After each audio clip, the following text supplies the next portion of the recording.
मुझे गणेश जी को मैं लड्डू दूंगी पर तुझे नहीं दूंगी, मैं तुझे नहीं दूंगी। मैं पहचान क्या तेरी? बड़े कान नहीं है, गजमुख नहीं है, सूंड नहीं है, तोंद नहीं है, तो पहचान क्या तेरी? मैं तुझको लड्डू नहीं दूंगी। आखिरी में बालक वहां से ओझल हो गया। पूरा रात्रि बेटी अकेली उस जंगल में रही। और गणेश जी जब पहुंचे तो शिव जी ने पूछा, क्या तू उस बेटी के हाथ का लड्डू खाकर आया? नहीं, उसने मुझे दिया नहीं, उसने मुझे नहीं दिया। शंकर का जो भक्त होता है, शिव का जो भक्त होता है, भगवान का जो भक्त होता है, इतनी जल्दी डोलता नहीं है। उसको पूर्ण भरोसा चाहिए, विश्वास, दृढ़ता उसके भीतर होना चाहिए। विश्वास पूर्ण हो। यहां कोई ऐसे एक पत्र आया है,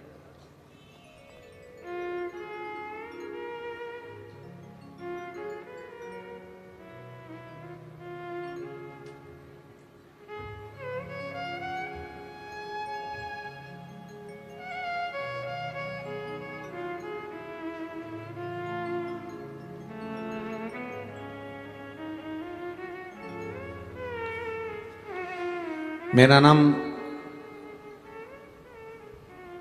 स्वप्नजा अमोल कुसकर है। मैं पुणे लोह गांव से हूं। कहीं बैठी हो तो हाथ हिला सकती हैं। अगर कहीं बैठी हो तो हाथ हिला सकती हैं। मैं पुणे लोह गांव से हूं। गुरुदेव, शादी के कई साल हुए, संतान का सुख नहीं हो पा रहा था। बच्चा अगर ठहरता था तो वो वापिस गिर जाता था, संतान का सुख नहीं हुआ। तब हमने डॉक्टर को दिखाया तो डॉक्टर ने कहा कि तुम्हारे गर्भाशय में गांठ है, उस गांठ के कारण तुम्हें संतान का सुख नहीं होगा। कहीं बैठी हो तो हाथ हिला सकती हैं। आप ही हैं? बच्चा आया है साथ में, गोदी में ले लो उसको।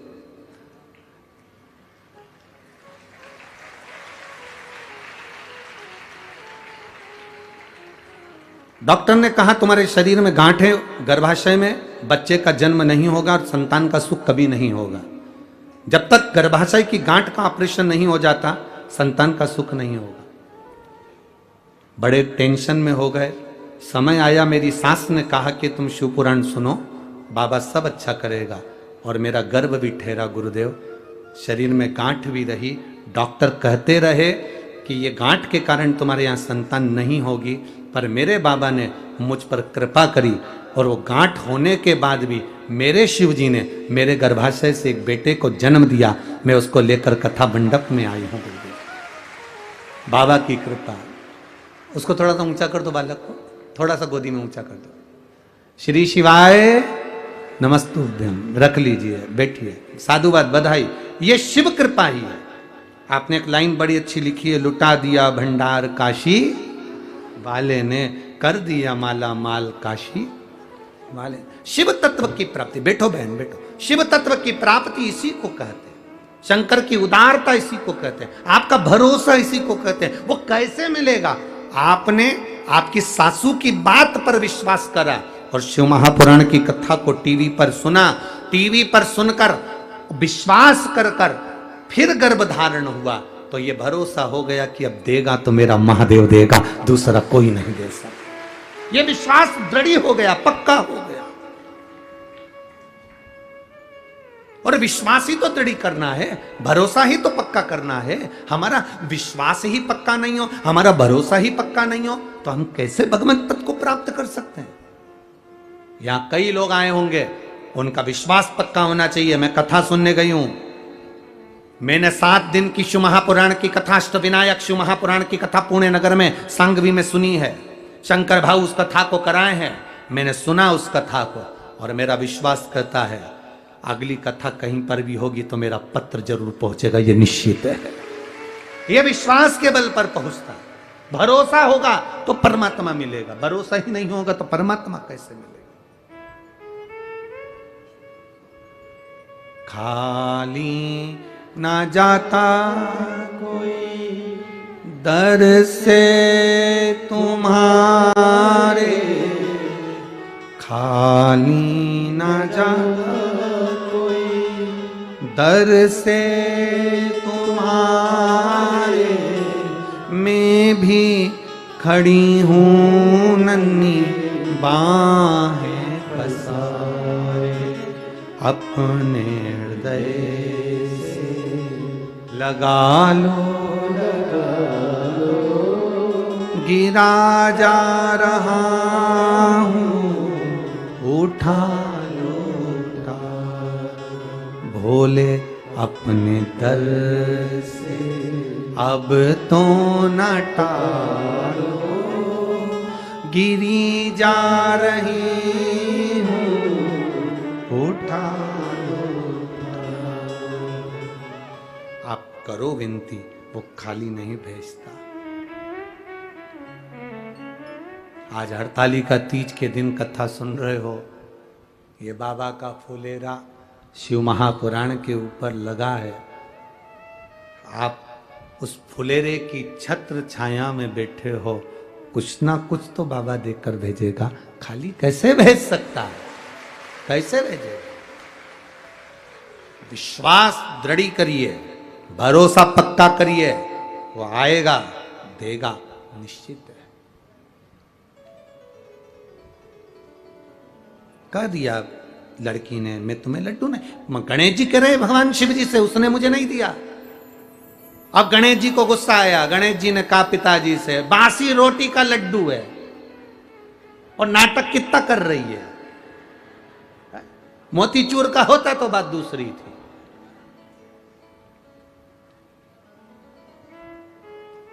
शंकर भगवान ने पार्वती जी को इशारा कर दिया, आज इसको एक भी लड्डू मत देना। आज गणेश जी को लड्डू नहीं मिलना। माँ के पास में श्री गणेश जी महाराज पहुंच कर कहते हैं, माँ भूख लगी है, मोदक देना, लड्डू देना। माँ कहती आज तो बना ही नहीं है। षडानंद कार्तिकेय जी के पास गए गणेश जी, भैया भूख लगी है। गणेश कार्तिकेय जी बोले, तेरी तो भूख बारी न्यारी है, तेरी भूख कम होती है, एक दो लड्डू से तेरा काम चलता है, नहीं है मेरे पास में। अशोक सुंदरी के पास पहुंच गए, जीजी लड्डू, जीजी के है ही नहीं, रखे थे तो ऊंदरा खा गया, चूहा, लड्डू ही नहीं बचे। ओ अब शंकर जी की लीला बड़ी अपरंपार है, शिव जी ने बड़ी भारी कृपा करी। गणेश जी को भूख लगी, और जब भूख लगती है तो चाहे सास हो, चाहे बहू हो, चाहे तुम रोज पिज्जा खाओ, चाहे बर्गर खाओ, चाहे चाउमीन खाओ, जब भूख लगती है तो बासी रोटी भी निपटा जाते हो। भूख लगने पर है, भूख लगी तो बासी रोटी। अब गणेश जी को याद आया, रात्रि का समय, मध्य रात्रि हो रही है, लड़की बेटी गणेश को पुकार रही है, मेरा गणेश आएगा, 2 लड्डू उसका, आधा पानी उसका, आधा लड्डू मेरा और आधा पानी मेरा। बस गणेश जी को याद आ गया, इतनी रात्रि को मंदिर भी बंद पड़े, कौन भोग लगाएगा, क्या करूं? एक ही बेटी है जो आधी रात को भी मुझे बुला रही है, आधी रात को।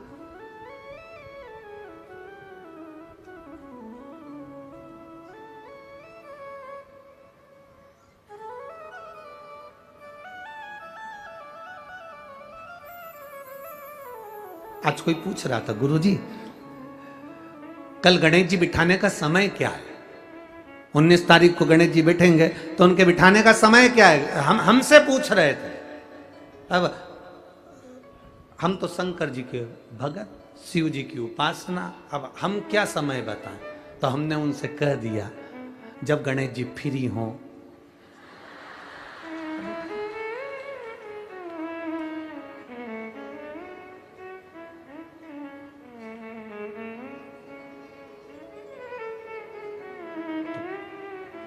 तो उन्होंने पूछा गणेश जी फ्री कब रहते हैं? तो हमने कहा अब ये तुम्हारे ऊपर, हमको तो मालूम भी नहीं, हम तो अपॉइंटमेंट लिए भी नहीं उनसे, तो तुम्हें ज्यादा स्मरण हो। तो किन लगे आप शंकर जी की कथा करते हो, आपको नहीं मालूम कि गणेश जी कब फ्री रहते हैं? हमने कहा गणेश जी फ्री रहने का केवल एक समय होता है, एक टाइम होता है, एक पल होता है, एक घड़ी होती है कि गणेश जी महाराज हमारे घर में आ गए। गणेश जी की सबसे पहली जो आरती हो, उस आरती के समय पर अगर धूप बत्ती जलाई जाए या गोबरी को जलाकर उसमें गूगल छोड़ी जाए और गूगल छोड़ने के बाद गणेश जी का नाम ध्रुम वर्ण कह दिया जाए, तो गणेश जी को तुम्हारे घर की पूजा स्वीकार करना पड़ती है। बस वो समय हम जानते। हम तो बस उतना जानते हैं कि शिव महापुराण में लिखा और मुद्गल पुराण में लिखा, गणेश पुराण में लिखा, गणेश जी का एक नाम होता है ध्रुम वर्ण। क्या नाम है? ध्रुम वर्ण गणेश जी का एक नाम होता है। जब हम धूप जलाकर और धूप लगाने के बाद में गणेश जी की सबसे पहली आरती करने के पहले, अगर हम सबसे पहली आरती गणेश जी की कर रहे हो, अपने घर में स्थापना कर रहे हो, बिठा रहे हो, और तुम चाहते हो कि गणेश जी मेरे घर में आके मेरी पूजा को स्वीकार करें और जो मांगू मेरा गणेश मुझे दे 10 दिन के अंदर, तो पहला नाम लेकर पुकार लेना ध्रुम वर्ण विनायक, बैठो, बस काम हो गया। वो फ्री होकर आता है, वो बैठता है अलमस्तता में। अब वो हमसे पूछे समय क्या है, हमने कहा देखो हमारे को तो मालूम नहीं, बस इतना जरूर जानते हैं कि ध्रुम वर्ण नाम के मेरे विनायक, जो जिनके शरीर से भक्तों के ताप मिटाने के लिए अग्नि तेज निकलता रहता है, जिनके शरीर से धुएं की भांति अग्नि प्रकट होती रहती है।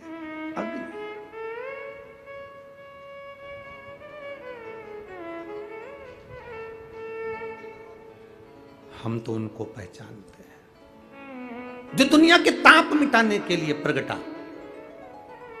उनके शरीर से अग्नि धुआं तेज पुंज प्रकट हुआ। वो ध्रुम वर्ण विनायक साधारण, उसका केवल नाम उच्चारण कर कर भी अगर विराजित किया जाए, वो आया स्वीकार करेगा। 10 आप अभी तक बिठा लेते थे सिद्धि विनायक आओ, मयूरेश्वर आओ, भगवान को बल्लेश्वर पधारो, आपने बुलाया, आया, वो बैठा, वो ऐसा नहीं कि नहीं बैठा, पर हमें समय का भान नहीं हो पाया। हम किस समय पर भगवान को रिझाएं? परमात्मा को रिझाने का कोई समय होता है? भगवान को तो जब तुम्हारी मर्जी पड़ जाए, जब तुम्हारा दिल कर जाए, तब मेरे भगवान को रिझाने का प्रयास करो, वो तुम्हारे करीब में आकर बैठ जाएगा। जब तुम्हारा मन पड़े, जब तुम्हारी मर्जी पड़े।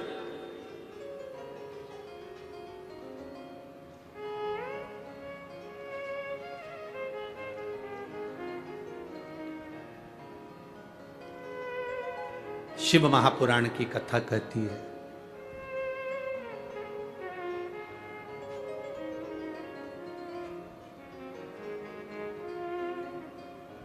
शिव तत्व कह रहा है। एक बार ब्रह्मा जी ने भगवान विष्णु से पूछ लिया था, ब्रह्मा जी ने भगवान नारायण से पूछा, भगवान विष्णु से पूछा कि इस ब्रह्मांड में जितना आदर किसी का नहीं होता, उतना आदर महादेव का होता है। और महादेव तो स्वयं मौन रहकर रहते हैं, समाधि में तप साधना में डूबे रहते हैं, इसके बाद भी लोग उनका इतना आदर क्यों करते, इतना सम्मान क्यों करते? ब्रह्मा जी कहते हैं हम इतना देते हैं, भगवान नारायण इतना देते हैं, इंद्र इतना देते, वो इतना देते, वो इतना देते, शंकर भगवान कुछ नहीं देते। शिव जी तो केवल समय समय पर प्रदान करते हैं, इसके बाद भी उनका इतना आदर क्यों है? जो शंकर जी की शिव पुराण कहती है, वही हम आपसे भी कहना चाहेंगे, और वही इस पूरे देश राष्ट्र के हर एक नेता से कहना चाहेंगे। फ्री में अनाज दो मत दो, फ्री में कपड़ा दो मत दो, फ्री में आप सामान दो मत दो, पर राष्ट्र में 2 चीजें फ्री होना चाहिए जो मेरे महादेव ने दी है, एक दवाई, दूसरी पढ़ाई, ये फ्री होना चाहिए।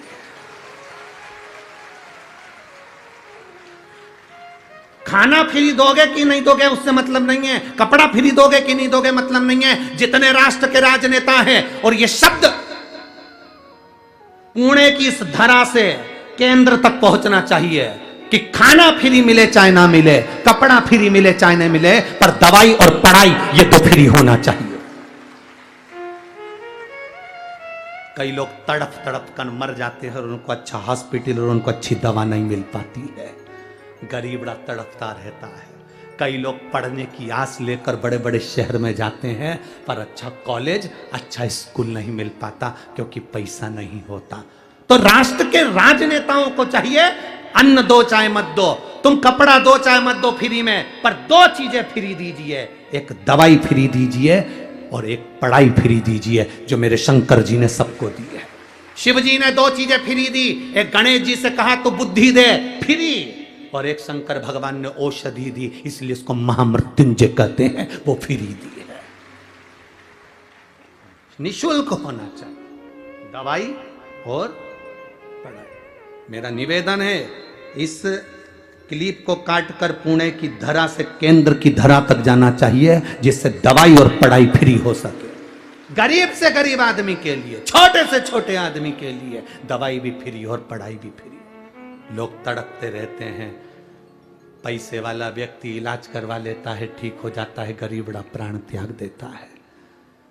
पैसे वाले व्यक्ति के बच्चे अच्छे कॉलेज में पहुंच जाते हैं, गरीब बड़े के लिए कॉलेज नहीं मिल पाता, स्कूल नहीं मिल पाता, पैसा नहीं है। उसको बहुत पढ़ना है, बहुत अच्छा लड़का है, बहुत अच्छी बेटी है, बहुत अच्छे नंबर ला सकती है, पर कोई एजुकेशन को आगे बढ़ाने वाला नहीं मिल रहा। शंकर जी जैसी बुद्धि रखना। शिव जी ने मोदक रोक दिया, पार्वती को इशारा करा, मत दे खाने को, इसको लड्डू मत देना। गणेश जी को याद आया, जाना है, पहुंच गए। आज सूंड रखकर भी गए हैं और पूरा स्वरूप रखकर गए, और मेरे गणेश जी महाराज सिद्धि विनायक बनकर लड़की के सामने पहुंचे। सिद्धि विनायक, सिद्धि विनायक का मतलब क्या होता है? उस असली मतलब को समझना है। हमें सिद्धि विनायक का मतलब क्या है, सिद्धि विनायक क्या होता है? केवल नाम से सिद्धि विनायक हो गए, या उनके पास में सिद्धि थी, बुद्धि थी, रिद्धि थी, ये सब सिद्धि विनायक के लक्षण है? या गणेश जी के हाथ में लड्डू रखा तो सिद्धि विनायक है, कमल पुष्प पकड़े हैं तो सिद्धि विनायक है, मस्तक पर मुकुट रखा है तो सिद्धि विनायक है, या मुंबई में बैठे तो सिद्धि विनायक है, या पुणे की धरा पर बैठे तो सिद्धि विनायक है, आगरा में बैठे तो सिद्धि विनायक है। वो सिद्धि विनायक का मतलब नहीं। सिद्धि विनायक का मतलब क्या होता है, उस मतलब को समझिए। लड़की के सामने भगवान गणेश जी पहुंच गए। पहुंचने के बाद उससे लड्डू मांगा, लड़की ने 2 लड्डू दे दिए। आज मेरा गणेश आया है, ले लड्डू खा। गणेश जी ने कहा 2 लड्डू में काम नहीं चलेगा, 4 देना पड़ेगा, 4 देना पड़ेगा। लड़की ने कहा नहीं, मेरी माँ ने कहा था 2 गणेश को देना, 2 तू खाना, आधा पानी तू पीना, आधा पानी मैं पीऊंगा। गणेश जी तुरंत उसको बातों में घुमाने लगे, और घुमाने लगे तो 2 लड्डू गणेश जी को मिल तो गए, पर 2 लड़की बड़ी चतुर थी, उसने नहीं दिए, नहीं दिए, रखे अपने पास। अब गणेश जी महाराज ने उसके जो 2 लड्डू खाए, उस लड्डू से गणेश जी ने जब आधा पानी पिया, ऐसा पेट भरा गया। गणेश जी ने उसी समय उस लड़की से कहा, तू मांग, तुझे क्या चाहिए, तू मांग ले, तुझे क्या चाहिए। लड़की विचार कर रही है, घर मांगू, वर मांगू, पैसा मांगू, गाड़ी मांगू, बंगला मांगू, दौलत मांगू, कि गणेश जी को ही मांग लूं। लड़की विचार कर रही है। विचार करते करते करते करते ब्रह्म मुहूर्त हो गया, सुबह हो गई। गणेश जी ने उस लड़की से कहा, तू मांगेगी नहीं? तो गणेश जी ने जब कहा तू मांगेगी नहीं, तो लड़की कहती है मैं विचार तो करूं ना, पहले मांगूंगी क्या, पहले विचार तो करूं। इतनी देर में गणेश जी ने कह दिया, तू मेरे सामने बैठकर विचार कर रही है, जो तूने विचार करा, जो जो तेरे मन में आया, सब तुझे प्रदान किया। अब इसको कहते हैं सिद्धि विनायक। सिद्धि विनायक का मतलब क्या होता है? सिद्धि विनायक मंदिर की सीढ़ी पर जब चढ़ो, अंदर प्रवेश करो, फालतू की बात बंद हो जाना चाहिए। तुम्हें गणेश जी के सामने, सिद्धि विनायक के सामने जाकर ये भी नहीं कहना कि साहब मेरा ये काम कर दो, सिद्धि विनायक के सामने जाकर ये नहीं कहना कि मेरा ये काम कर दो। सिद्धि विनायक की सीढ़ी पर चढ़ो, अंदर मंदिर में प्रवेश करो, तुम जो सोचते जाओगे, बस सोचते सोचते तुमने 2 लड्डू बाबा को समर्पित कर दिए। बहुत होड़ लगती है साहब, बहुत होड़ लगती है। आज गणेश जी के मंदिर में 1.25 कुंटल लड्डू का भोग लगेगा। कितने कुंटल? जम के बोलो जरा। 1.25 कुंटल मोदक का भोग। आज गणेश जी के मंदिर में 1.25 कुंटल लड्डू का भोग। माइक पे चिल्लाया जाता है 1.25 कुंटल लड्डू का भोग लगेगा। गणेश जी को भोग लगेगा 1.25 कुंटल लड्डू का। वहां से जितने लोग निकल रहे हैं, गरीब बड़े के बच्चे भी निकल रहे हैं। वो गरीब के बच्चे सोच कर बैठे हैं रात को 9 बजे बटेंगे, उसके मुंह में राल आ रही है, वो तैयारी कर कर बैठा है। गणेश जी कह रहे हैं तुमने बोलकर उसको तड़फन दे दी और बाद में मुझे भोग लगाओ, तो ये लड्डू मैं स्वीकार कैसे करूं, इसको पाऊं कैसे मैं? 1.25 कुंटल लड्डू का भोग लगाना है, तुम्हें चिल्लाकर बोलने की जरूरत नहीं है। 1.25 कुंटल लड्डू का भोग लगाना है, तुम्हें बोलने की जरूरत नहीं। तुम आओ 1.25 कुंटल लड्डू का भोग लगाओ और बांटो सबको, मना नहीं। पर चिल्ला चिल्ला के सुबह से कान भर दिया, सुबह से चिल्ला रहे हैं आज 1.25 कुंटल खिचड़ी का भोग लगेगा, आज 1.25 कुंटल लड्डू का भोग लगेगा, आज भगवान को भोग लगेगा, आज भगवान को भोग लगेगा। जितने लोग जा रहे हैं सब गरीबड़ा अमीरड़ा, अमीर को कोई फर्क नहीं, पर गरीबड़ा मध्यम वर्गीय व्यक्ति को, उसके घर के बच्चों को लगता है शाम को जल्दी से आरती हो जाएगी ना, मेरे को लड्डू मिलेंगे, मेरे को लड्डू मिलेंगे, मेरे को लड्डू मिलेंगे। घर में जो माँ होती है ना, दिवाली पर गुजिया पपड़िया बनाती है, मठरी बनाती है, चकली बनाती है, अनरसे बनाती है। घर की माँ जब बनाती है तो छोटे छोटे बच्चे होते हैं ना, वो कहते हैं माँ दे देना। माँ कहती है नहीं अभी दिवाली की पूजन होगी तब दूंगी, अभी नहीं, अभी पूजन हो जाएगी तब दूंगी। माँ देना, अभी पूजन हो जाएगी तब दूंगी। घर का बच्चा बिलखता रहता है, रोता है, तब माँ 2 गुजिये मठरी थोड़ा अलग रख देती है और उसमें से निकाल कर अपने बच्चे को दे देती है। माँ सोचती है पूजन होती रहेगी पर बच्चा भूखा है, ले ले। मेरे गणेश जी के सामने चिल्ला चिल्ला करके 1.25 कुंटल लड्डू का भोग लगेगा, 1.25 कुंटल खिचड़ी का भोग लगेगा, 1.25 कुंटल ये लगेगा, 1.25 कुंटल वो लगेगा। बच्चों का हृदय मेरा गणेश किसी को देख नहीं सकता बिलखता हुआ, क्योंकि वो बुद्धि का देवता है। वो ऐसा लड्डू, वो कहता है दिल से दो मुझे, दिखावे से मत दो मुझे दिखावे से नहीं। यहां इस पावन पंडाल में, पुणे की इस धरा पर कई लोग रात्रि में आकर भोजन बांट रहे हैं, कई लोग बिस्कुट बांट रहे हैं, कई लोग पानी की बोतल बांट रहे हैं, कई कोल्ड ड्रिंक बांट रहे हैं, कोई बिस्कुट बांट रहा है, कोई कुछ बांट रहा है, कोई कुछ भोजन बना कर लिया आया, कोई हलवा बना कर लिया आया। यहाँ पूरे पंडाल में प्रतिदिन चाहे कथा के समय चाहे रात्रि के समय लोग आकर खिला रहे हैं। वो एक बार भी अनाउंसमेंट नहीं करवाते कि हमने ये बांटा, इसीलिए भोलेनाथ 3 महीने में 4 गुना दे देता है।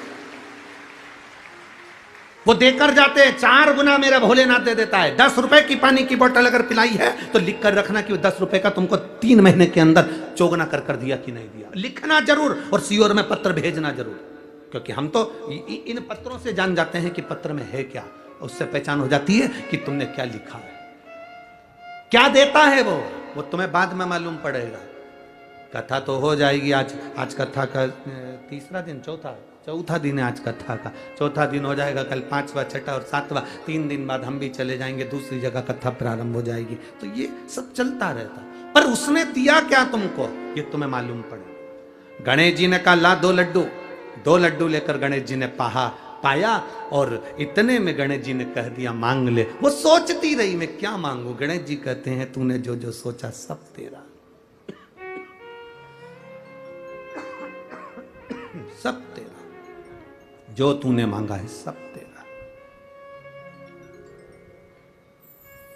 लड़की चतुर थी, उसने कहा मैंने जो मांगा वो सब मेरा है, पर आखिरी में एक और चीज मांगी थी, याद है तुमको? गणेश जी बोले मालूम है मेरे को। क्या? तुम्हें।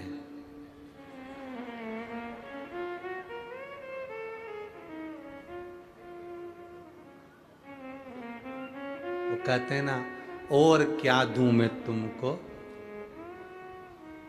दिल के सिवाय, तुमको हमारी उम्र लग जाए।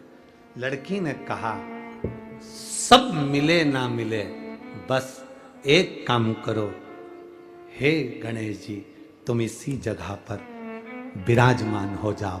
सिद्ध टेक पे सिद्ध सुंदर सिद्धि विनायक के रूप में मेरे गणेश जी महाराज विराजमान हो। गणेश जी विराजमान। सुन बेटी, तूने मुझे यहां पर विराजमान करा है। संसार का जो मनुष्य इस सिद्ध टेकरी पर आएगा और सिद्धि विनायक का दर्शन करेगा, केवल गांव में प्रवेश करते से उसके मन में भी जो चलेगा, तेरे को वचन देता हूं, उसकी झोली उसके मन में आने से ही मैं भर दूंगा, कहने की जरूरत नहीं पड़ेगी। सिद्धता है, सिद्धता।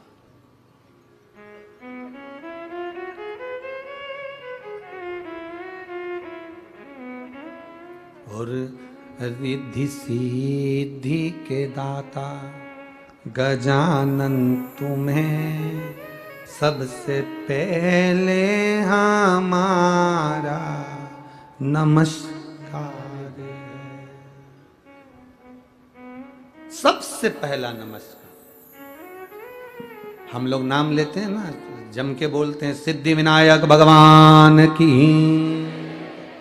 हम घर में कोई काम होता है तो कहते सिद्धि विनायक को बुलाओ, हमारे घर में कोई कार्य है तो सिद्धि विनायक को बुलाओ, पत्रिका जाए तो सिद्धि विनायक को। सिद्धि विनायक का मतलब तत्व। पहली ये पत्रिका का नियम कहां से आया कि शादी में गणेश जी को पहली पत्रिका? सबसे पहली पत्रिका किसको दी जाती है? बोलो गणेश। ये नियम कहां से आया?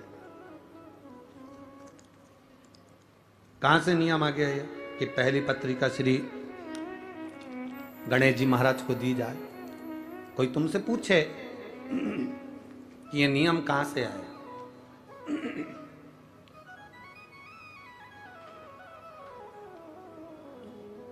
कोई आपसे पूछे तो उसका उत्तर आपको देना है कि सबसे पहली पत्रिका गणेश जी के पास क्यों जाती है, कारण क्या है।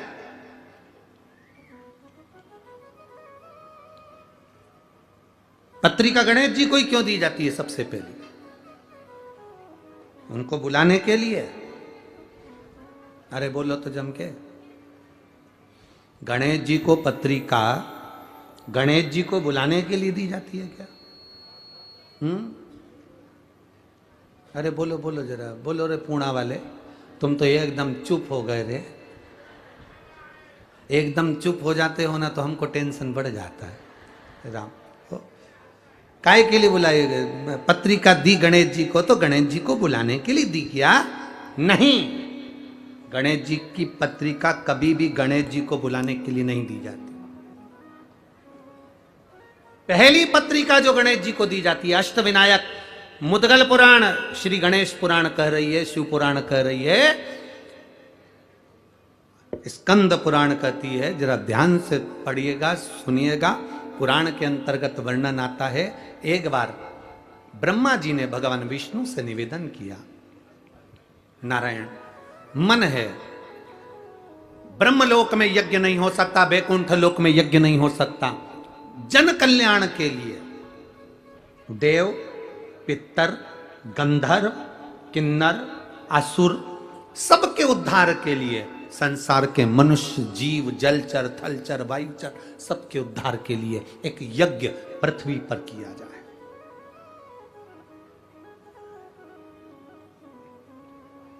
एक यज्ञ पृथ्वी पर होना चाहिए, यज्ञ करा जाए।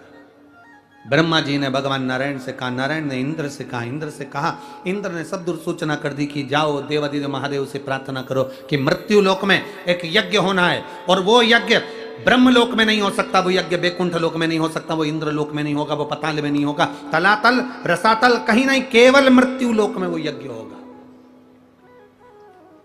और उस यज्ञ में नाग असुर गंधर्व देव पितर ऐसा कोई नहीं रुकना चाहिए। जलचर, थलचर, वायुचर, जीव चराचर सब उस यज्ञ में आए, वो यज्ञ करा जाए। करो तैयारी यज्ञ की।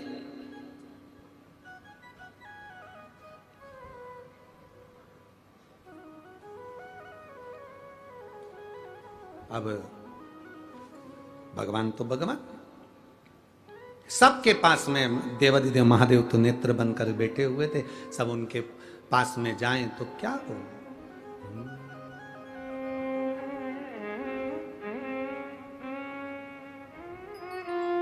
क्या हो।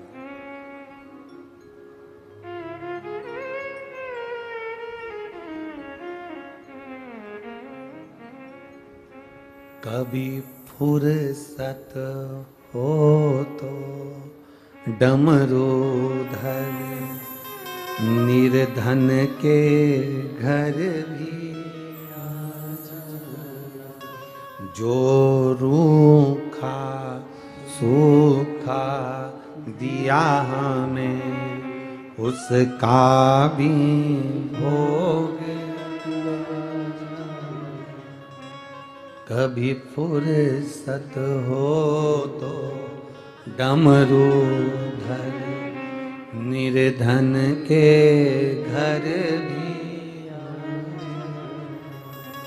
जो दिया है, कहा शिव जी,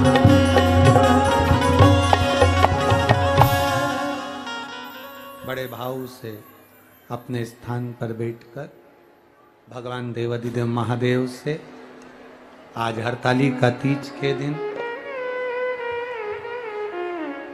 शिव जी से, माँ पार्वती जी से, श्री गणेश जी महाराज जी से अपने हृदय की बात, अपने दिल की बात बाबा देवाधिदेव महादेव से अवश्य करें। जहां जगह मिले वहां बैठ जाओ। कीचड़ हो, पानी हो तो खड़े खड़े प्रार्थना करो, पर करो जरूर। जहां जगह मिले वहां बैठकर भगवान देवाधिदेव महादेव से भाव से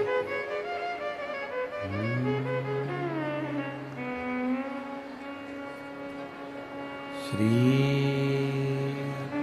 शिवाय नमस्तु,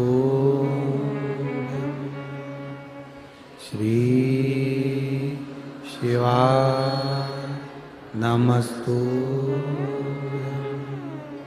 श्री शिवाय नमस्तु, श्री शिवाय नमस्तु, श्री शिवाय नमस्तु। भोला सब दुख काटो,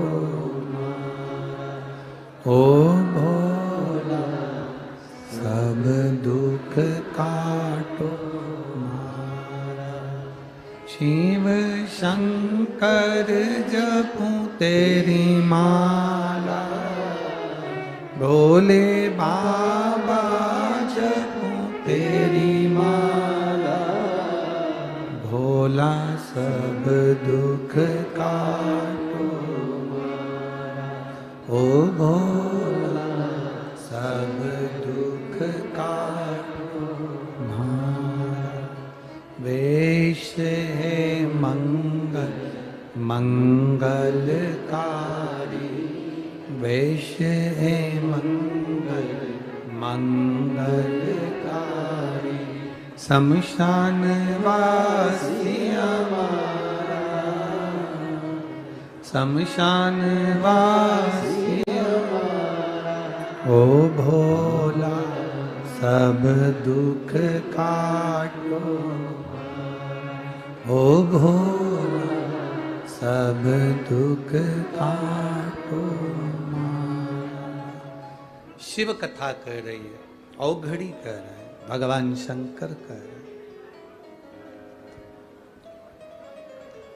देवताओं ने एकत्रित होकर सबने यज्ञ करने का विचार किया। और वो यज्ञ होना है मृत्यु लोक में, पृथ्वी पर। अब यज्ञ करने का जब विचार आया,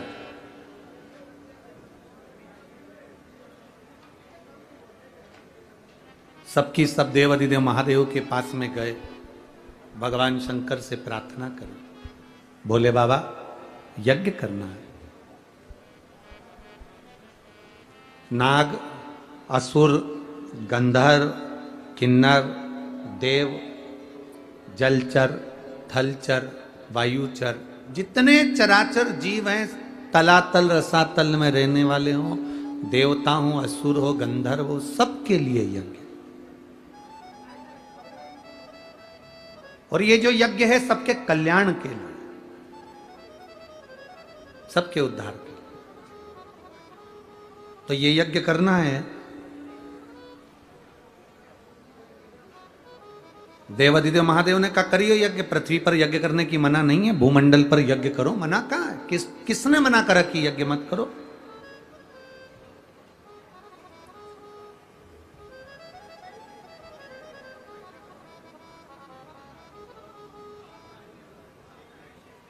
करिए यज्ञ।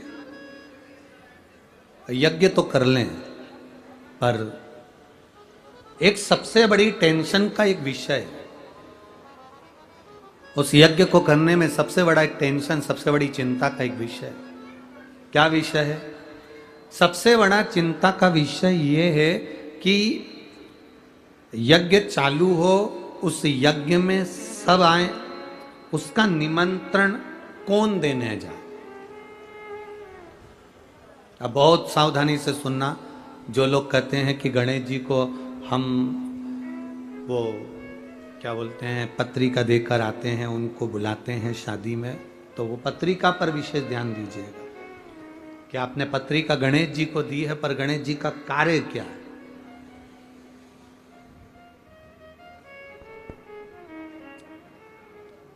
पत्र दिया, पत्रिका देने का, निमंत्रण देने का किसको भेजा जाए, तो कहा भेजने के लिए अब किसको भेजें आप बताओ। तो इंद्र का नाम आया कि इंद्रदेव पत्रिका देने जाएंगे।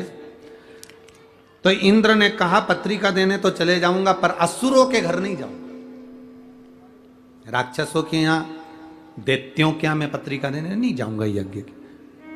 अब इतने में गरुण जी को बुलाया कि तुम ये पत्रिका पहुंचा। गरुण जी कहने लगे सबको पत्रिका देने जाऊंगा, पर नागों के यहां पत्रिका देने नहीं जाऊंगा। वरुण जी को बुलाया, उन्होंने कहा मैं यहां पत्रिका देने नहीं जाऊंगा। सारे देवताओं को बुलाकर कहा गया, पर कोई ना कोई का किसी ना किसी से द्वेष था, तो वो पत्रिका भेजने में असमर्थ।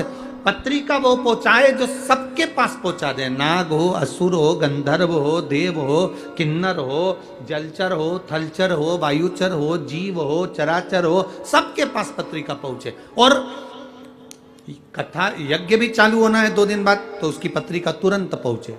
अब यह काम किसको दिया जाए, तो इतने में तुरंत भगवान ब्रह्मा और भगवान विष्णु ने, दोनों ने निर्णय कर कर कहा पत्रिका देने का कार्य श्री गणेश जी महाराज को सौंपा जाए। पत्रिका गणेश जी,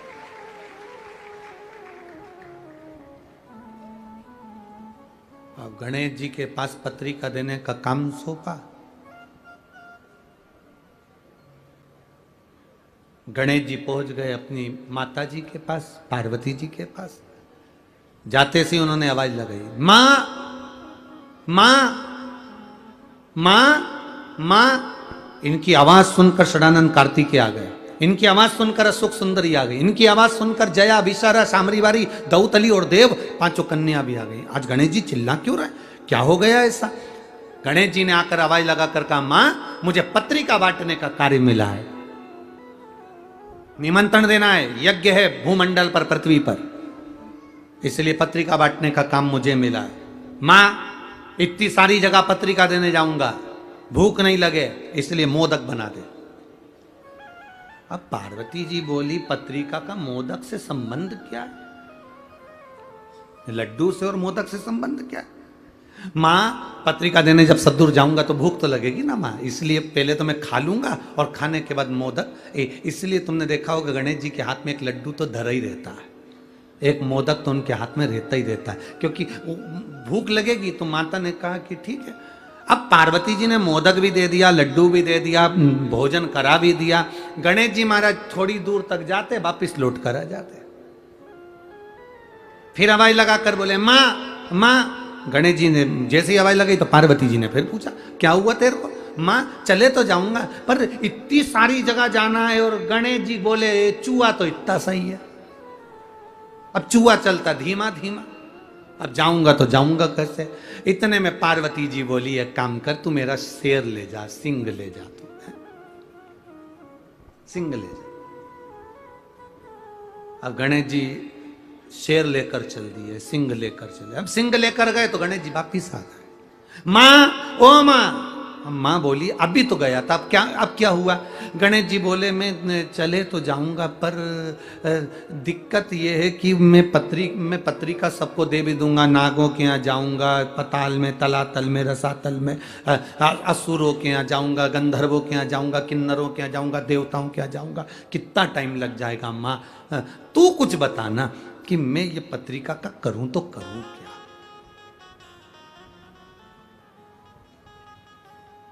इंद्र कहते हैं मैं असुरों के यहाँ नहीं जाऊंगा, गरुण कह रहे हैं मैं नागों के यहाँ नहीं जाऊंगा, वरुण कह रहे हैं मैं इसके यहाँ नहीं जाऊंगा, अब मैं करूं तो करूं क्या? अच्छा, एक गणेश जी महाराज ऐसे हैं जिनकी सबसे बनती है, सबसे बनती है। इतना इतना सा बच्चा भी, तुम कल देखना बाबा मोरिया, इतना सा बच्चा सबसे बनती है इनकी, सबसे।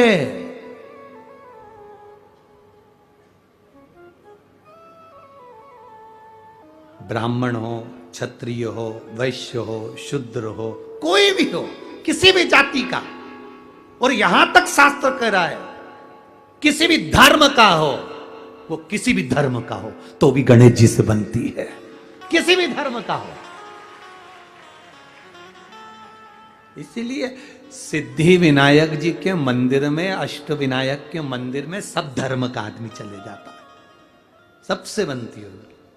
अब गणेश जी बोले मां अब मैं कैसे जाऊं? तो इतने में अशोक सुंदरी बैठी थी, आंखों में बहुत सारा काजल लगा था, छोटी थी, काजल बहुत सारा आंखों में लगा था, और बहुत सुंदर दो यहाँ पर पुष्प लगे हुए थे अशोक सुंदरी के, और बड़ी सुंदर मस्तक पर बिंदी थी, होठों पे लाली थी, आंखों में सुरमा था।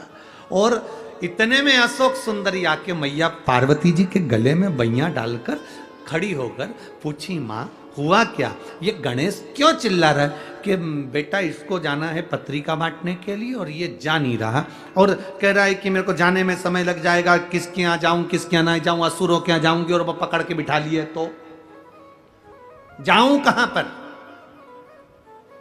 मैं किसके यहां जाऊं? इतने में अशोक सुंदरी ने मैया के कानों में कहा मैया गणेश भैया से कह दो सारी पत्रिका एक ही जगह पे रख दो। कहां पे? तो के शंकर जी के चरणों में रख दो। पिताजी के चरणों में अगर पत्रिका पहुंच गई तो नाग हो, असुर हो, गंधर्व हो, किन्नर हो, राक्षस हो, देवता हो, सब 33 कोटि देवी देवता वहीं पर है।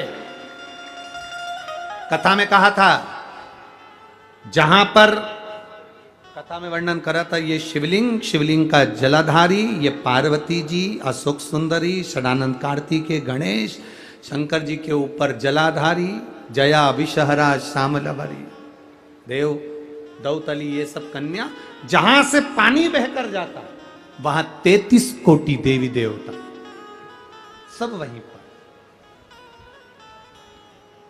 सब वहीं पर। कह दो, निवेदन कर दो कि तुम पत्रिका शिव जी के सामने दो, शंकर जी के सामने, ठीक है? निवेदन स्वीकार किया। जो स्वीकार किया, गणेश जी ने पूछा, मां पत्रिका का क्या करूं, निमंत्रण देने कहां जाऊं? इतने में तुरंत पार्वती जी ने कहा, पत्रिका गणेश जी तुम पिताजी के चरणों में, शिव जी के चरणों में रख दो। पत्रिका ले जाकर जैसे ही शंकर भगवान के चरणों में रखी, शंकर भगवान तो नेत्र बंद कर कर तप साधना में लगे थे। यज्ञ प्रारंभ हुआ और यज्ञ प्रारंभ हुआ और प्रारंभ होते से ही इतने में ब्रह्मा जी ने भगवान गणेश जी से पूछा, सबको पत्रिका दिया है ना, सबको निमंत्रण दिया है ना? तो गणेश जी बोले, ब्रह्मा जी आप चिंता मत करो, जो पत्रिका मेरे पास में आती है वो पत्रिका 33 कोटि देवी देवता ही नहीं, चराचल जलचर असुर संदर्भ गंधर्व सबको पहुंच जाती है। जो पत्रिका मेरे पास में आई मैंने वो शिव जी के चरणों में रख दी और वो पत्रिका सब दूर पहुंच गई। ब्रह्मा जी ने ये बात भगवान विष्णु से कह दी। ब्रह्मा जी ने ये बात भगवान नारायण से कहा। प्रभु गणेश जी ने पत्रिका किसी के यहां नहीं भेजी, कौन आएगा यज्ञ में? गणेश जी ने पत्रिका किसी को नहीं दिया, यज्ञ में कौन आएगा? इतने देर में तो भगवान शंकर के नेत्र खुले, यज्ञ प्रारंभ होना था। उसके पहले यज्ञशाला के आसपास देवता गंधर्व असुर किन्नर सब आ गए और यज्ञ प्रारंभ हुआ। यज्ञ प्रारंभ। हमने एक बात आप लोगों से पहले कही थी, आज फिर कह रहे हैं कि पत्रिका केवल गणेश जी को बुलाने के लिए गणेश जी के मंदिर में नहीं दी जाती। पत्रिका गणेश जी को इसलिए दी जाती है कि आप सबको सूचना कर देना और आप कृपा करना, सबको लेकर पधारना और हमारा कल्याण करना। ये पत्रिका गणेश जी को सबको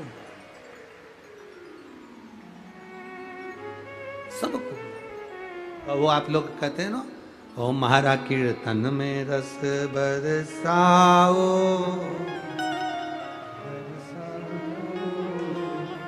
आओ जी, सबको बुलाया जाता है, सब पधार, सबसे प्रार्थना करी जाती है। सब भगवान श्री गणेश जी महाराज विराजित होते हैं। आगे जो वर्णन बड़ा सुंदर भाव व्यक्त किया गया, बड़ा सुंदर भाव। जब यज्ञ प्रारंभ हुआ, यज्ञ का क्रम चालू हुआ, देवता सारे सम्मुख में आकर खड़े हो गए। शिव जी ने पूछ लिया गणेश जी से, भगवान ब्रह्मा जी से, भगवान विष्णु से, इतने सारे सब आए हैं, इनको पत्रिका किसने दी है? तो क्या पत्रिका देने वाला केवल एक गणेश, जिन्होंने वो पत्रिका को उठाकर शिव जी के चरणों में रख दिया। शिव महापुराण की कथा कहती है, जब हम शंकर भगवान के शिवलिंग पर जल समर्पित करते हैं, शिव पुराण कहती है वो जल केवल शंकर जी को नहीं मिलता, वो 33 कोटि देवी देवताओं को भी प्राप्त हो जाता है। उसका एक पत्र आया है, देखिए।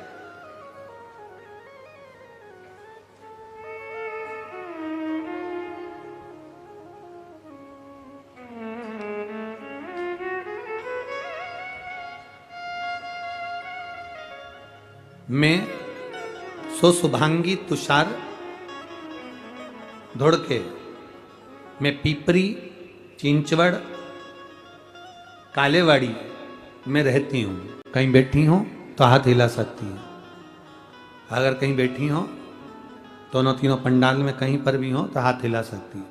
मैं सो शुभांगी तुषार घोड़के, मैं पिंपरी चिंचवड़ कालेवाड़ी में रहती हूँ। एक लोटे जल और पशुपति व्रत का क्या बखान करूं गुरुदेव। मेरा बेटा 1 साल का था तब उसके शरीर में सोराइसिस की बीमारी हो गई। शरीर में जब सोराइसिस की बीमारी हुई, 1 साल का मेरा बच्चा, वो बीमारी उसके शरीर में आ गई। और गुरुदेव मेरा बेटा 10 साल का हो गया, पर उसका इलाज करवा करवा कर थक गए हैं, पर वो बीमारी उसकी गई नहीं। जब 10 साल का बेटा हो गया, बीमारी नहीं गई और वो बीमारी बढ़ती चली गई। उसके शरीर पर खुजाल चलती, पूरी फुकड़ी निकलती शरीर की, सोराइसिस की बीमारी। डॉक्टर कहते हैं गुरुदेव कि ये मरते दम तक रहती है, ये सोराइसिस की बीमारी समाप्त नहीं होती। तब मेरी माँ ने मुझे फोन पर कहा कि सियोर वाला महाराज कथा करता है, टीवी पर आती है, कभी 1 बजे आ जाती है, कभी 2 बजे आती है। उस कथा को तुम सुनो और टीवी के सामने बैठकर ही बाबा से प्रार्थना करो। गुरुदेव, मैंने पशुपति व्रत के बारे में सुना, शिवजी के मंदिर में पशुपति व्रत किया, बाबा से प्रार्थना करी, मेरे बेटे के हाथ में 1 लोटा जल दे देती थी, शंकर जी को चढ़वा देती, वही जल लाकर उसके शरीर पर लगा देती थी। गुरुदेव, बाबा का मैं क्या गुणगान करूं गुरुदेव। धीरे धीरे समय बीता, आपने ऑनलाइन शिव महापुराण का सुंदर शिव जी का अभिषेक करवाया, हमने वो अभिषेक करा, उसकी एक बेलपत्र उठा ली। आप कहते हो जो मांगो बाबा सुनता है। 10 साल मेरे बेटे को हो गए थे गुरुदेव, एक बेलपत्र जब उठाई और वो बेलपत्र अभिषेक में से उठाकर मेरे बेटे को मैंने दे दी कि अब मैं बाबा से यही मांगती हूँ कि तेरी शरीर का रोग ठीक हो जाए। और वो बेलपत्र मैंने अपने बेटे को अभिषेक होने के बाद में, आपने कहा था एक बेलपत्र उठाकर रख लेना, पर मैंने वो रखी नहीं, अपने बेटे को दे दी खाने को और बेटे को खिला दी। बाबा क्या वर्णन करूं, जो 10 साल से मेरे बेटे की बीमारी नहीं गई, वो 1 दिन का अभिषेक करने से, बेलपत्र खाने से मेरा बेटा ठीक हो गया। मैं बाबा को यहाँ नमन करने आई हूँ, बाबा को प्रणाम करने हैं। कहीं बैठी हैं क्या? कहीं बैठे हो तो हाथ हिला सकती हैं। अच्छा उधर है क्या? कैमरा नहीं जा पाएगा, ठीक है। दोनों हाथ हिला दो एक बार बहन जी, जहां भी बैठी हो। श्री शिवाय नमस्तुभ्यम। बैठ जाइए। हर हर महादेव। शिव तत्व इसी को कहते, शंकर का गुणगान इसी को कहते। हम शिव जी को जो जल चढ़ाते हैं, हम शंकर भगवान को जो जल समर्पित करते हैं, वो जल केवल एक देवता का नहीं होता, वो जल केवल एक शिव जी का नहीं होता। शंकर पर चढ़ाया गया जल 33 कोटि देवताओं को समर्पित होता है, इसलिए वो जल औषधि का कार्य कर जाता है और हमारा कल्याण कर जाता है। एक पत्र और आया, बड़ा सुंदर है बोलकर।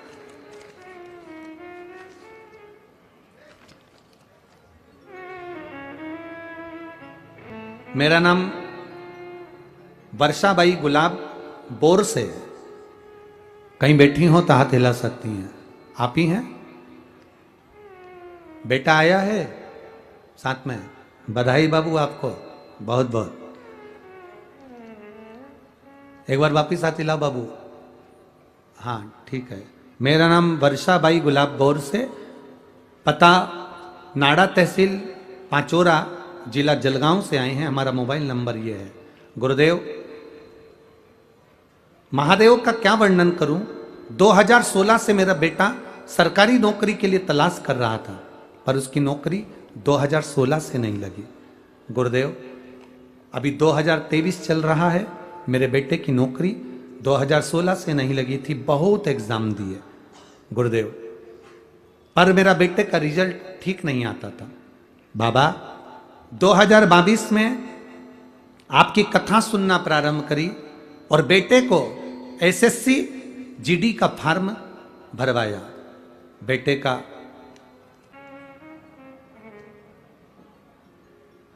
ज्यादा विद्वान बन जाते हैं, ज्यादा ज्ञानी बन जाते हैं, तो वो भरा हुआ जो मटका है ना, वो झलकता है।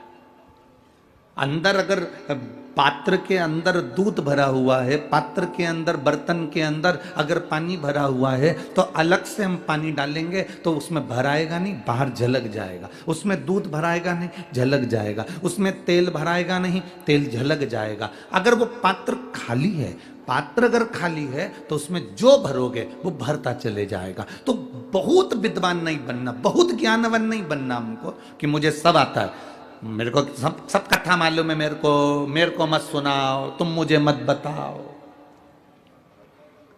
कई बच्चे कह देते हैं, कई बहुएं कह देती हैं अपनी सास से, मम्मी मुझे कुछ बताने की जरूरत नहीं है, मैं कोई तुम्हारे जैसी अनपढ़ नहीं हूं, बहुत पढ़ी लिखी हूं, मुझे बहुत ज्ञान है।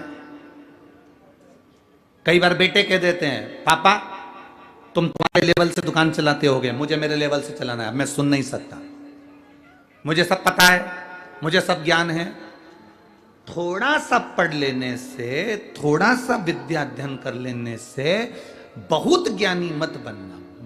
निवेदन है, बहुत ज्ञानी नहीं। 4 इंजीनियर, एक आड़ा टेढ़ा पाइप, उस आड़े टेढ़े पाइप में 4 इंजीनियर एक तार को डाल रहे थे और वो इंजीनियर से तार अंदर नहीं गया।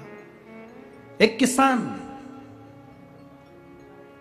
उन इंजीनियर को देखकर दुखी हो गया। उसने कहा तुम्हें देख रहा हूं 4 दिन से तुम तार को उसके अंदर डाल रहे हो, आड़ा टेढ़ा पाइप है, इसमें जा नहीं रहा, मैं डाल सकता हूं। चारों इंजीनियरों ने विचार करा, बताओ कैसा मूर्ख है, एक तो किसान गांव में रहने वाला, अकल तेरे में नहीं, हम 4 बड़े बड़े इंजीनियर, हमारी विद्वत्ता को तू क्या जानेगा, क्या तू इस तार को अंदर डाल सकता है? हाँ डाल दूंगा। एक इंजीनियर का दे दो इसको। उसने कहा अब भी आया, घर गया, घर के मकान में से एक चूहे को पकड़ लाया, चूहे की पूंछ में तार को बांध दिया, चूहे को अंदर छोड़ दिया, तार बाहर निकल गया, तार बाहर निकल गया।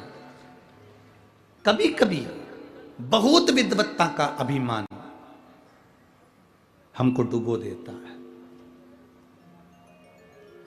रावण में और हनुमान जी में एक बहुत बड़ा अंतर था। रावण कौन था? आज भी लोग कहते हैं रावण बहुत विद्वान था। बोलो सही है कि गलत है? अरे जम के तो बोलो। रावण के लिए जो भी बोलेगा तो एक बात बोलेगा कि रावण बड़ा विद्वान था, पर हनुमान जी के लिए कोई नहीं बोलेगा कि हनुमान जी विद्वान थे। हनुमान जी के लिए लोग कहते हैं विद्यावान गुणी अति चातुर। क्या बोलते हैं? बोलो जम के बोलो जरा। विद्यावान गुणी अति चातुर। हनुमान जी को विद्वान नहीं कहा, हनुमान जी को विद्यावान कहा। विद्वान जो होता है वो जगत में डोंडी पीटता रहता है, मुझे सब आता है, मुझे सब मालूम है, मुझे सब अक्ल है, तुम लोग नहीं जान सकते, हम लंकेश हैं, हम लंकेश है, यह विद्वत्ता। और विद्यावान क्या होता है? जब लंका में भी प्रवेश करता है तो मशक समान रूप धरकर प्रवेश कर जाता है।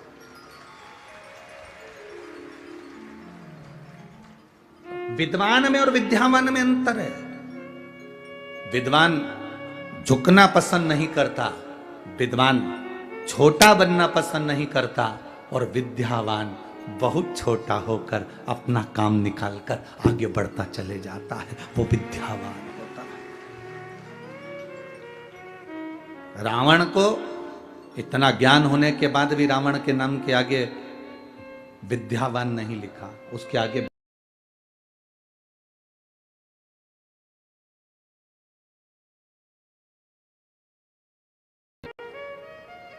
पर विद्यावान संबोधन से संबोधित नहीं किया उसको। शिव महापुराण की कथा कहती है बहुत ज्ञानी नहीं बनना हमको, बहुत विद्वान नहीं बनना हमको। आपको कितना आता है ये आप अपने अंदर रखिए, आप कितने चतुर हैं ये चतुरता आपके अंदर रखिए, आप कितने विद्वान हैं ये विद्वत्ता आपके अंदर रखिए। जब शंकर जी के मंदिर में 1 लोटा जल चढ़ाने के लिए जाओ तब अपनी विद्वत्ता कभी मत दिखाना।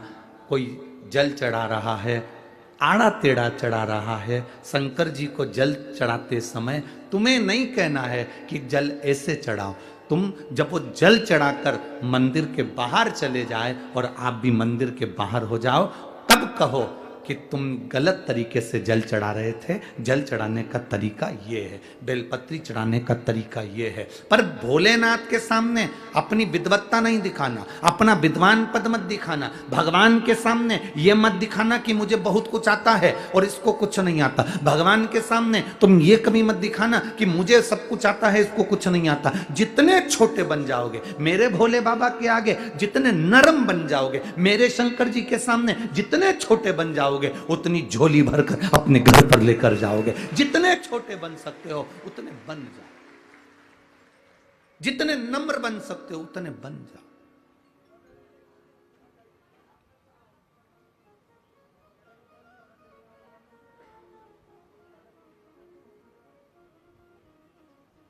वो ब्राह्मण की बेटी,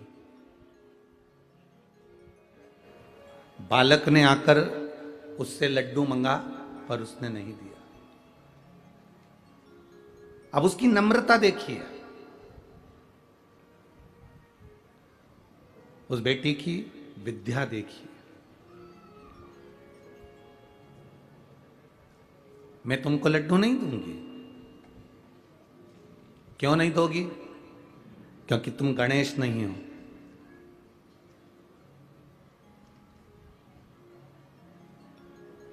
अगर तुम गणेश होते तो तुम्हारी सूंड होती, अगर तुम गणेश होते तो तुम्हारे बड़े बड़े कान होते, अगर तुम गणेश होते तो तुम्हारी तोंद निकली हुई होती, अगर तुम गणेश होते तो तुम्हारा गज का मुख होता, पर तुम्हारा तो मनुष्य का मुख है।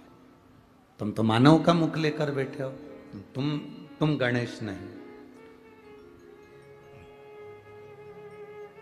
गणेश जी ने कहा,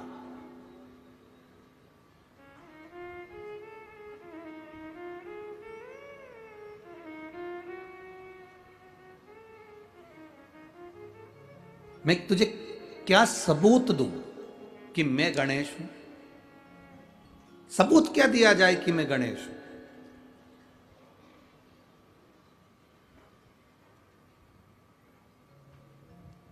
यह अनभिज्ञता है हमारी। एक छोटा सा लड़का पापा की शादी की एल्बम देख रहा था। किसकी शादी की? जम के बोलो जरा। पापा की शादी की एल्बम देख रहा है, और पापा की शादी की एल्बम देखते देखते देखते देखते एल्बम जब वो देखना प्रारंभ करा, देखता गया देखता गया देखता गया, पर वो एल्बम को देखते देखते देखते देखते आखिरी में खूब जोर जोर से रोने लगा।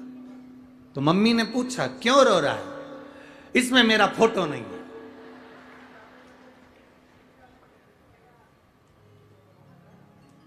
मां उसको समझाए कि तू पैदा ही नहीं हुआ था रे,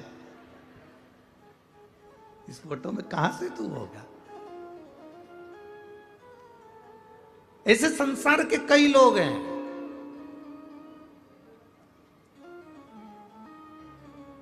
जो रामायण पढ़ते हैं पर रामायण पर विश्वास नहीं करते, महाभारत पढ़ते हैं पर महाभारत पर विश्वास नहीं करते, शिव पुराण सुनते हैं पर शिव पुराण पर विश्वास नहीं करते।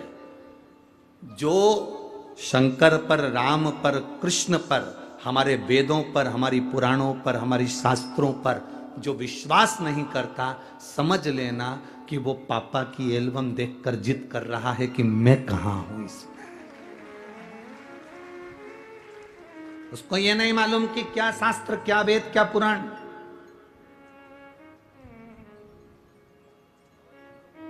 आप लोग अगर रोज रोज मंदिर, वो तो अब लोग समझदार हो गए तो आप लोग किसी के सुनते नहीं हो। नहीं तो पहले जब शुरू शुरू में आपने शिव महापुराण की कथा सुनना चालू करी होगी और मंदिर जाना चालू करा होगा, तो बहुत सारे लोग तुमको अकल देने वाले मिले होंगे। क्यों जाती हो? क्यों चक्कर में पड़ी हो बस सियोर वाला महाराज के? क्यों मंदिर जाती हो? क्या होगा बेलपत्र चढ़ाने से? क्या होगा फुलेरे का दर्शन करने से? क्या होगा धतूरा चढ़ाने से? क्या होगा वृक्ष की पत्ती शिव का श्रृंगार करने से? पहले लोग कहेंगे तुमको।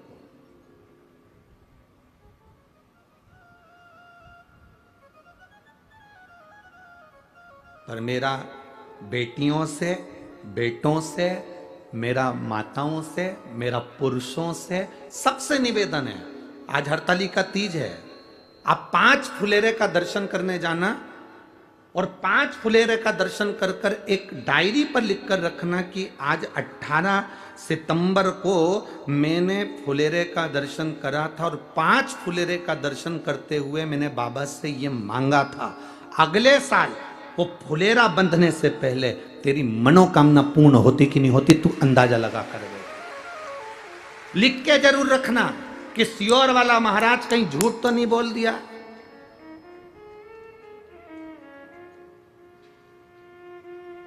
मैंने जो मांगा था वो दिया कि नहीं दिया। एक बेटी ने एक पत्र लिखा, मेरा नाम अनीता खुटेटा, पत्नी श्री ओम प्रकाश खुटेटा है। मैं राहटनी पुणे की रहने वाली हूं। पुणे की रहने वाली हूं। मूलतः मैं बसवा राजस्थान की निवासी हूं। कहीं बैठी हो तो हाथ हिला सकती हैं। अगर कहीं बैठी हो तो हाथ हिला सकती हैं। मेरा नाम अनीता खुटेटा, पत्नी श्री ओम प्रकाश खुटेटा। मैं राहटनी पुणे की रहने वाली हूँ। मूलतः मैं बसवा राजस्थान की निवासी हूं, कहीं बैठी हो तो हाथ हिला सकती हैं। शिव कृपा का मैं क्या व्याख्यान करूं गुरुदेव? आप हमारे साथ में पत्र को एलईडी पर पढ़ सकते हैं और टीवी पर आस्था चैनल के माध्यम से पढ़ सकते हैं। शिव कृपा का मैं क्या व्याख्यान करूं गुरुजी? मेरी पुत्री जो कि पिछले 10 वर्षों से राजकीय सेवा में अध्यापिका के पद के लिए प्रयास कर रही थी, सरकारी नौकरी के लिए प्रयास कर रही थी, पर 10 साल से उसको कोई फायदा नहीं हुआ, कुछ अंकों से असफल रह जाती थी। उसका विवाह 2009 में हुआ था। अभी कौन सा चल रहा है? कितना साल हो गया?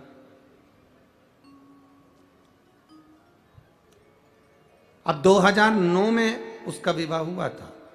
तब से 2009 से वो प्रयास करती रही कि मेरी नौकरी लग जाए, नौकरी लग जाए, नौकरी लग जाए, पर नौकरी नहीं लगी गुरुदेव। आखिरी में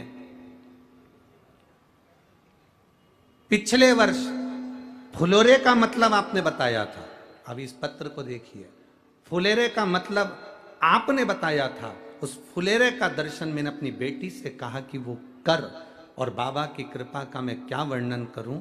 राजस्थान सरकार में इसने बहुत पहले एक एग्जाम दिया था शिक्षक पद के लिए, जिसकी नियुक्ति बाबा ने बस फुलेरे का दर्शन कराकर इसको उस सरकारी शिक्षिका के पद पर नियुक्ति प्रदान की। यह शिव तत्व है, इसको घड़ी कहते हैं।